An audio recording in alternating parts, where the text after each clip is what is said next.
Hello lovelies and welcome to today's video. Unfortunately, my webcam on my computer is being obnoxious.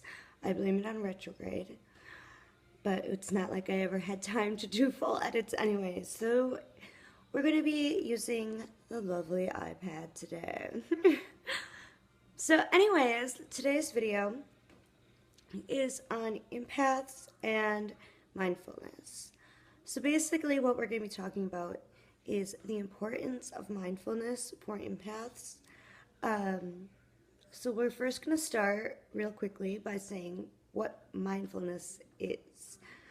The basic official definition of mindfulness is the quality of, or state of being conscious or aware of something, a mental state achieved by focusing one's awareness on the present moment while calmly acknowledging and accepting one's feelings, thoughts, and bodily sensations, as well as what is now. Full acceptance. It's used as a therapeutic technique. So, mindfulness is a term used a lot in the New Age communities, in various pagan religions, and obviously also in the psych world now. It's used in psychology for people with PTSD a lot, to keep them in the moment and keep them grounded. It's used for people with anxiety disorders, bipolar, certain personality disorders, in their DBT treatments. It's used for a lot of things. In the spiritual world, it's used mainly for grounding, which is basically what it's also used for in the psychology world, though some people in that world may not outwardly say that that's what they're doing. So why is mindfulness so important for an empath, more so than maybe the average person? Why? Well, we've talked a lot about empaths needing grounding a lot. And we've talked a lot about boundaries, and we've talked a lot about trying to be able to separate your emotions from the emotions that you're taking on from other people. And mindfulness is a technique that helps you do so. You're able to be in the moment. The more you use mindfulness techniques, the more you're able to, as it said in the definition, feel your own thoughts, feel your feelings, your sensations. You become more grounded, you become more balanced. So it's extremely important for empaths to be able to use mindfulness techniques. What are some techniques for mindfulness? There's various techniques, one being meditation, another being yoga. Now with the adult coloring books like mandalas and things like that, that's another way somebody could feel more balanced, etc. Jogging, exercising, journaling, shadow work, chakra healings. I mean, all of that plays into mindfulness. Also learning acceptance in general, like accepting what is your life right now, accepting what has happened to you, accepting and taking responsibility for your own thoughts instead of making excuses. Those are all various techniques. I'm going to probably have more videos in the future because I don't plan on ever stopping making videos soon. So this is more of the intro to empaths and mindfulness today. Because mindfulness is such a, I mean, a lot of people just try and keep it based on, oh, you can just meditate, oh, it's just yoga, oh, it's whatever. But there's so much more to it.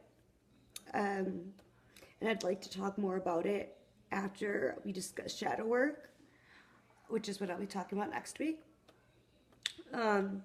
Which I think will really help with mindfulness as well, is shadow work.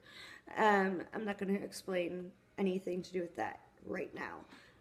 because what I'm doing next is I'm going to actually give you some steps to a Wiccan type meditation that I have seen in a couple books, as well as it's even on WikiHow.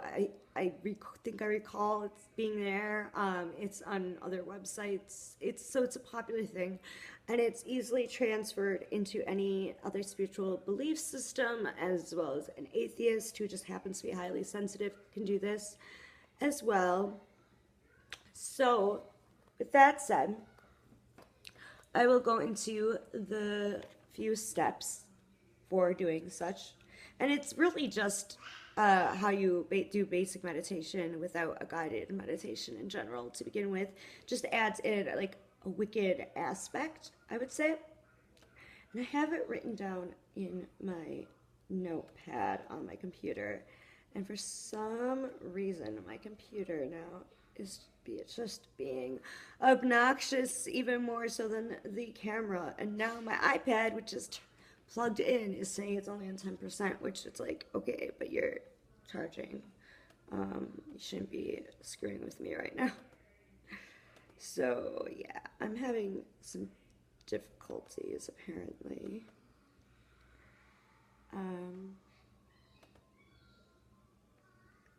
But I mean, I guess I can kind of start. So the first thing you want to do with this meditation is you first want to get yourself into a calm meditative state, obviously. So some things that help meditation when you're doing like a meditation on your own without it being guided and you're having to create the setting.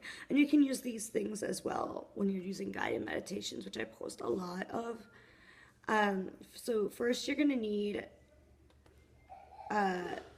candles, incense, certain music or chanting may help you. You don't need all of these things. You don't even necessarily need any. But finding the correct color candle for you, maybe aligning it with the day, because each day has a different color in the pagan world. Getting incense, I would probably say something like frankincense would be really good for grounding and balancing. Patchouli kind of works for a lot of things, so that might be good as well. I also recommend saging before meditation. Again, you don't have to do any of that, but you do need to find what is beneficial for you to get into a meditative state. So creating an environment that is very comfortable to you is what it is. Okay, thankfully my notes are here so I don't forget anything, because otherwise I ramble like I do in other videos when I don't have notes. So next then, once you have what you need, if you want anything at all, I mean, you could even have like a crystal that has some type of energy that really makes you feel good, or some type of symbolic thing, like if you have an altar, if there's something important on there. Anyways, so you have all the things that help you get into a relaxed state. Then you find a place that really sets the environment and tone that really helps you. In like Celtic Wicca and Druid craft, which is like Druid and Wicca together, which is kind of like, I'm an eclectic Wiccan basically, because I don't like to follow full rules, so I kind of go off, but my base is Wiccan. In a lot of that, they want you to meditate outdoors if possible, to be able to connect to Mother Earth and nature. And the sights, smells, and sounds of nature will enhance the meditation and your ability to ground, since that's our purpose for mindfulness. But you don't need to do that. You can meditate near an altar. You can meditate in a bathroom. You can meditate pretty much anywhere where you feel like you're going to have the privacy and you won't be interrupted. Then you need to get into a comfortable position. Typically, in guided meditations, they tell you to either lie down, to sit with your legs crossed into a lotus position, or to sit straight up with spine up, with feet touching the ground, so that the energy of the earth can go into you. Um, as long as you're relaxed, comfortable, and able to like focus, that's the most important. If you're also able to be receptive, like have that extra reception of having that type of seating, and you're still comfortable and relaxed, that's great. But you just need to be comfortable, but not to the point where you're gonna fall asleep unless you're doing a guided meditation that also is for sleep. So then you decide what kind of meditation you're gonna do. For this example, in my notes, I'm just doing like a basic meditation, which some people would call passive, which is more, um, I don't know, I think it's beneficial for beginners to do passive because it's allowing your brain to kind of wander and having symbols and things come to you rather than an active meditation, which is when you select the image or what you want to concentrate on. When you're first kind of beginning and trying to get grounded, your focus is to get grounded, which meditation is going to do anyways. So when you're an empath and you're trying to kind of find your inner self and your inner feelings and connect with your body, doing the passive, I think, is the best results because it's letting your subconscious thoughts and some symbols that might be representative, animals that may be representatives, colors, magic, like various magic symbolic meanings coming to you, numbers, flowers, crystal. Oh, I need this crystal. It's gonna help me. Oh, this goddess's name came to my mind, or this god. I need to do something focused upon them afterwards. Having that more passive, where it allows that kind of thing to come to you, it tells you where you're at, and it helps bring you to that moment. So I think that that's a lot more important for the purposes of today's video. So obviously, if you've meditated before, you know how to meditate, but I'm going to kind of give obviously the basics. So close your eyes, focus on your breathing, in, out, and it's calm and steady, big ins and outs. I like to personally think of like a white energy or white light kind of going in, and then the dark, cloggy toxins coming out as I breathe out. And release all tension and keep doing this until you can feel all your muscles relaxed. Once all your muscles are relaxed, you can start visualizing the positive energy filling your being and body more. So more than just inhaling and exhaling, like I said, once your body feels more relaxed, you can start visualizing that positive white, if it's white light, whatever it is for you, filling out through your whole body. It can either start from the crown chakra, or it can start from your feet, it can start from wherever. I like to either, depending on the day, I go from the feet if I'm in the stance where my feet are on the ground so that Mother Earth's roots are going in and the energy is coming from there. But if I'm not and I'm in a different position like lying or seated with legs crossed, I will have it come through the crown chakra, so it's coming from the universal energy. So then while you're inhaling and exhaling, while you inhale, the light is now going throughout your body from whichever direction you begin through to the other side. Then, as you exhale, continue to release that toxin. Again, we're sticking with the passive meditation right now for mindfulness. Also think about while you're doing this, let your mind wander. But if you're having a problem with that, tell yourself where you are. Smell the smells that are near you. Accept that this is where you are at. It's a very good thing for people with anxiety, PTSD, or who are empaths to kind of get back into the moment and stop worrying about the future, the past, or whatever, or all the crazy emotions going through you and chaos from every place else, or retrograde, whatever may be bothering you.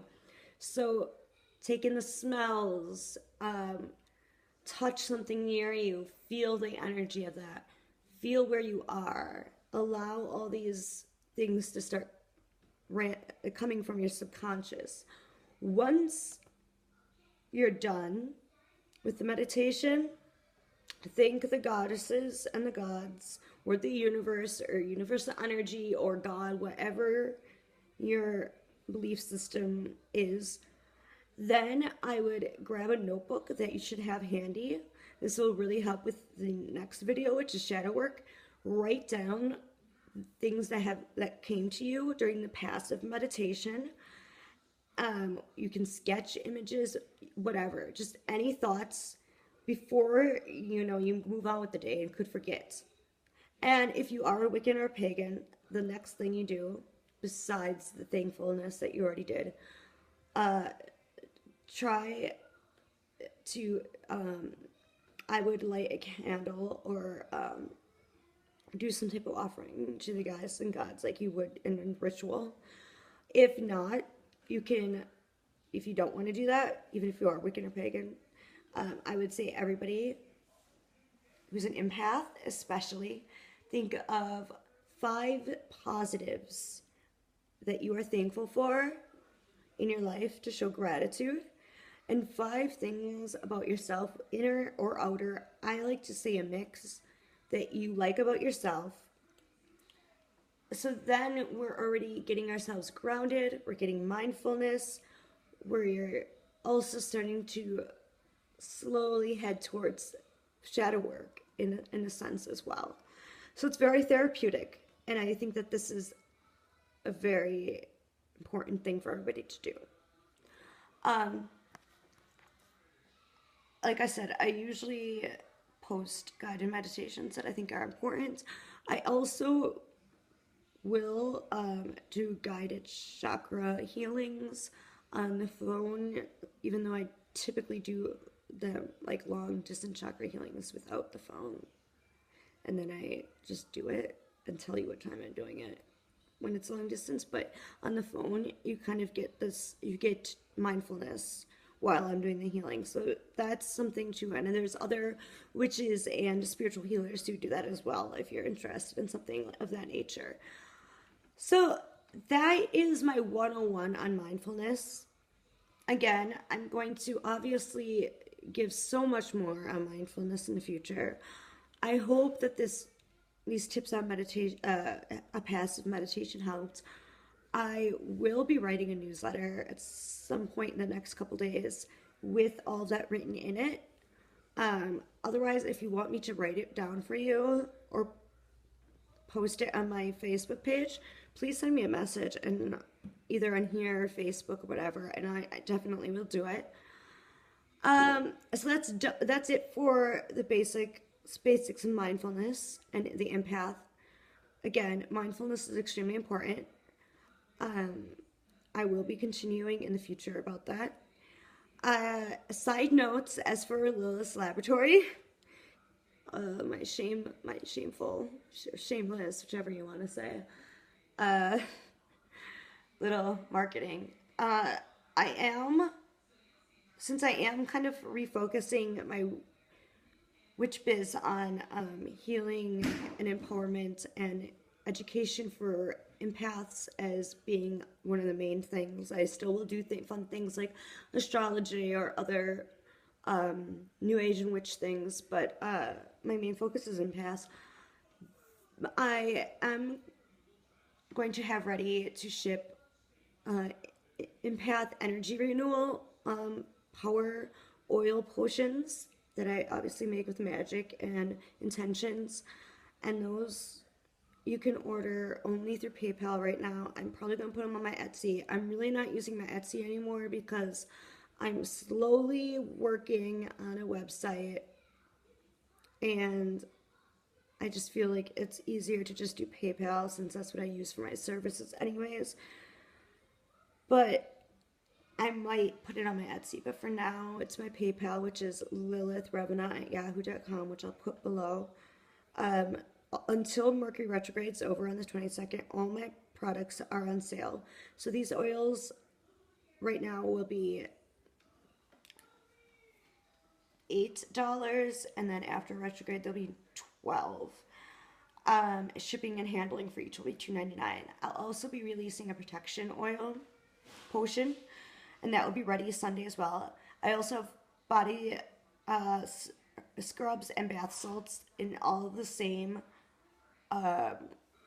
magical purposes as the bath bombs. I was going to actually show today one of my bath bombs, but I forgot to grab one out of the other room. But those are still on my Etsy page, which I will post below, so you can at least kind of get an idea what the sense of those are. All pricing and stuff is posted on my Facebook page, Lilith's Laboratory, which is all below. I also am going to be soon putting together, I just have to figure out the pricing of how I want to do this, the first 2 Empath gift sets, which will include both the oils I just said, as well as bath products that have to do with healing and protection. One's going to be focused on the healing, which will include the Empath Energy Renewal Oil, and one will be based more on protection, which will be protection from negative energies and psychic vampires, or narcissists, if you'd like to call them that. And that will be with the protection oil and the Golden Age of Protection set. So I just got to figure out what I want the pricing of those gift sets to be, and they'll be ready. So sign up for my newsletter and you can get updated on that. Otherwise, for now, again, everything is on my Facebook page. And one last thing before I go is, within the last week, another empath reached out to me wanting to do an education in-person group for empaths within our area, which is northeastern Wisconsin. And that is going to happen, but right now we have a Facebook group that anybody who's an empath all over can join. So if you'd like to join that, I'll put the link for that below. We post in it daily, various helpful tips for empaths, the different types of empaths, different articles. All of that is posted in there. It's a great support system as well as educating system, and perhaps we'll do some online Skyping group videos for education and support. And you can always message me and the other admin, which is the person that contacted me, which she is. I always say Kat because I can't say her. I feel like I'm gonna say your name totally wrong if I don't. But you can message her or myself for more information too, if you are having a personal problem related to your empath abilities or development. So that's all for today. I hope it was helpful. Again, there's going to be a bunch of links below. Thank you for watching, and I'll see you next week. I love you all. And yeah, please subscribe to my newsletter, and please, if you want to be part of educating or get educated, share knowledge, share stories, have some support with other empaths, please join this group. It might be beneficial for you. So thank you, and see you next week, unless you watch my little fun videos I'm doing now for the YouTube Pagan Challenge, because I joined so late. Okay, all right, I love you. Don't want to take up too much time. See you next week. Bye.